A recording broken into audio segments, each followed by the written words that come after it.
Hey everybody, welcome to my first video on this YouTube channel. I don't even know what it's called yet, but we're going to be doing something pretty simple today. We're just going to be, I'm going to show you guys how to install Fedora Linux onto VMware.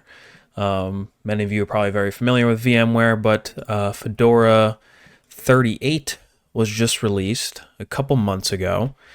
So I've been learning Linux myself, so I wanted to share how I got it onto VMware so easily. Gonna want to go to Get Fedora.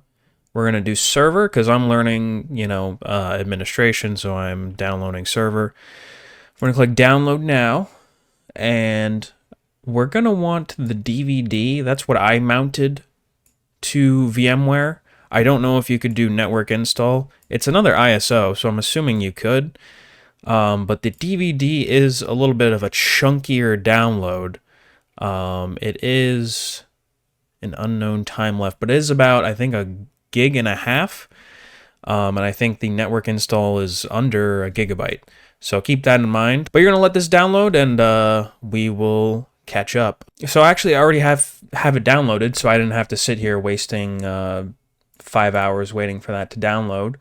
But we are going to go to File, New Virtual Machine, and we're going to find wherever that ISO was downloaded to. I have a little folder on one of my drives. I have it right there. Downloaded the DVD, Fedora Server DVD, x86. So this is where you're going to specify where the virtual machine is actually going to be saved to. You're going to want to pick something that has some space. By default, it might try to save to your C drive.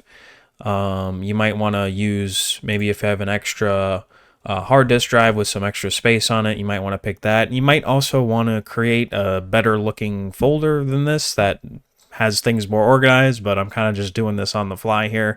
But I am changing my drive from the C drive because I don't have a lot of space. So you might want to keep that in mind when doing a VMware virtual machine. And this is the space you want to give the virtual machine. You can give it more, or you could give it less, and it's going to not completely take up 20 gigs at first, but as you sort of save more things onto the virtual machine and as more files are added, it's going to become larger, which it says right there. So that's up to you. I'm going to keep it as the default, 20 gigs. This is just an overview.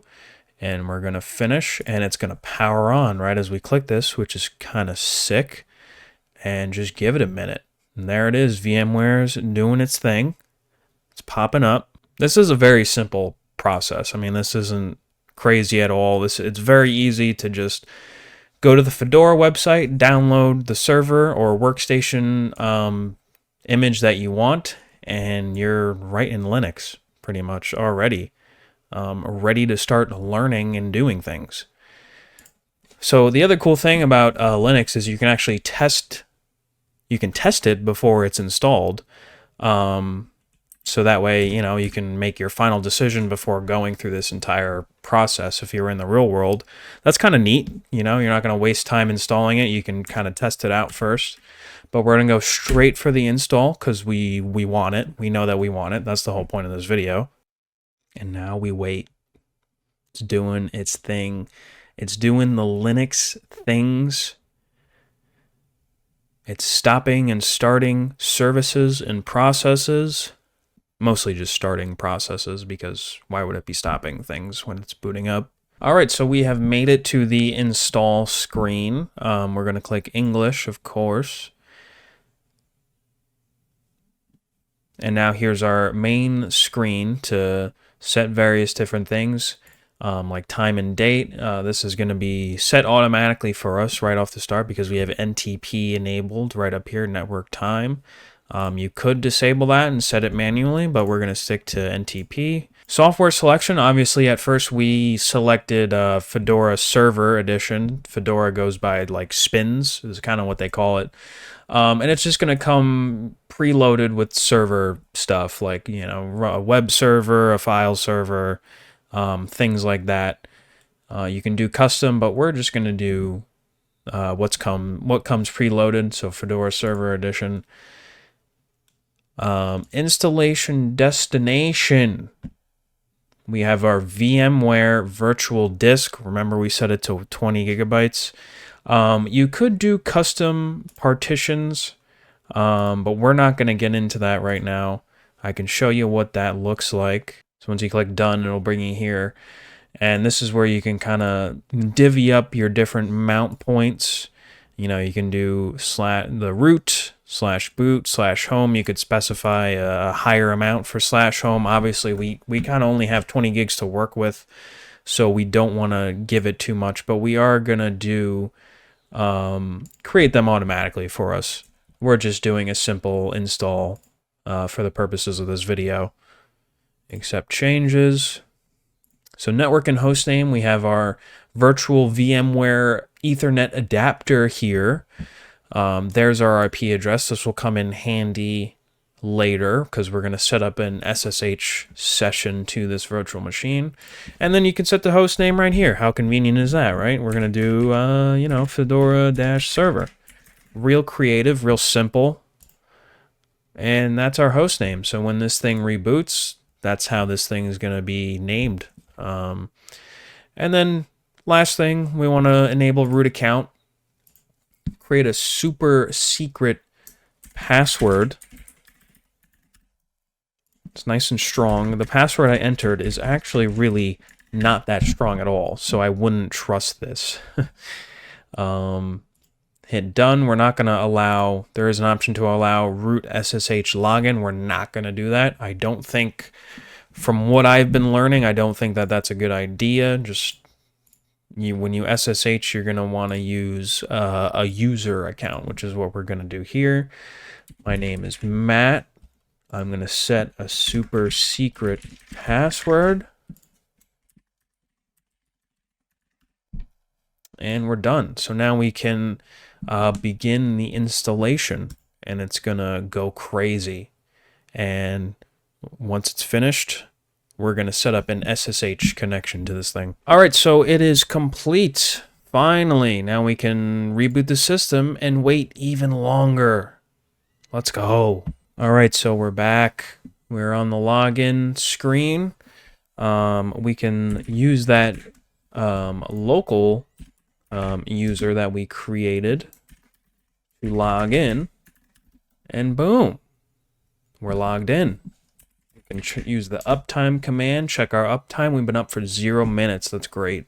We're up. That's all that counts, right? We're up and running. So next thing I'm going to do is show how to get SSH connection to our server. So one thing we want to find out in that case is our IP address. So we can obviously, you know, input the IP address and get an SSH connection.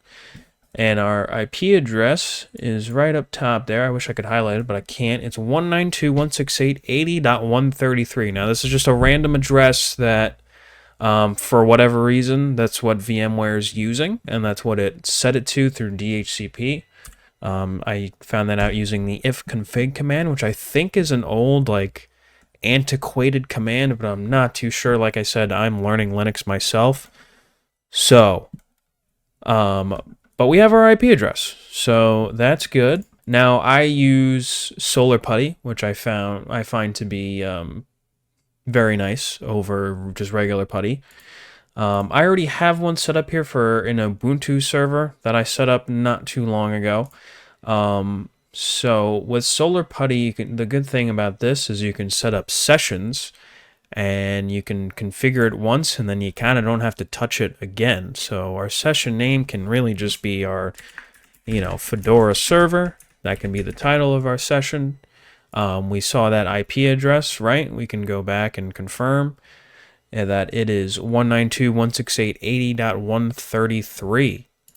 That's one more than this one. And that's my login. You do have to create new credentials here because they obviously changed. So my username is Matt. I'll input my super secret password that is so secure. We don't have a private key at this time. Credentials is my login again. Save. And now we can really just go back to overview, and you can just double click on this. We're going to say yes to this. And here we are, just like in VMware. But now, in my opinion, this looks a lot better. You know, you can adjust the way this looks. You can make the text bigger in settings here. You actually configure it from PuTTY itself. But I think that this looks a lot better. Check our uptime again. We've been up for 3 minutes. That's great. We haven't lost. It hasn't randomly shut off. It hasn't died. We have 2 users that are logged in. Obviously, I have a session here, and then my session directly in VMware, so that is 2 users. We could get out of here. We're now logged out, and now we have 1 user, so that's great. So that's really it. Now it's time to learn Linux. You've installed the server in VMware. You have now an entire lab environment. You have a whole server at your fingertips, and you should be excited because this is a good first step. And that's going to be the end of my first video. You know, something very simple that I think, you know, maybe someone out there doesn't know how to do this. So hopefully I've been able to help you out and you learn something. Even maybe just this command, uptime command, which is used a lot to see your users, your load. Obviously, we're at a very low load right now, and our uptime of 4 minutes. So if you like this video, leave a like, comment what you thought, and I will see you guys next time. Subscribe for more.